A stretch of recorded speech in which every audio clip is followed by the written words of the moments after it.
ইতিমধ্যে আওয়ামী লীগের পুনর্বাসন শুরু হয়ে গেছে।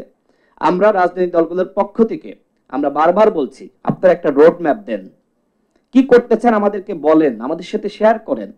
ডেকেছে আমাদেরকে, এখানে ববি হাজ্জাজ ভাই বক্তব্য রেখেছে, আপনাকে ডেকেছে? ডাকে নাই। এখানে ফুয়াদ ভাই আছে, তাদেরকেও ডাকে নাই, আমাদের কাউকে ডাকে নাই। 6টা কমিশন গঠিত হয়েছে, কার সাথে আলোচনা করে? আগামীতে রাষ্ট্র ক্ষমতায় কারা আসবে? রাজনৈতিক দলগুলো। যদি জাতীয় সরকার হয় তাহলে আমরা সবাই আসব। তো সেক্ষেত্রে এই যে সংস্কারের প্রস্তাবনা বা তারা সংস্কার করতে চায়, কার সাথে আলোচনা করে?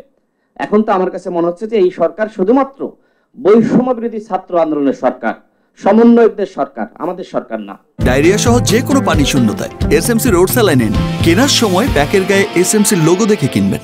আমাদের সরকার হলে অবশ্যই রাষ্ট্র সংস্কার করতে চাইলে আমাদের ডাকতো, আমাদের ডাকে নাই। এখনো পর্যন্ত যে কমিশন গঠন করেছে কাজ শুরু করেনি। 3 মাস সময় চাই, 3 মাস পরে আমাদের সাথে বসবে। তো 3 মাস তারা কি কাজ করবে আমি আপনি কেউ জানবো না। রাষ্ট্র সংস্কার করতে এত ধীর গতিতে এগোলে রাষ্ট্র সংস্কার হবে না।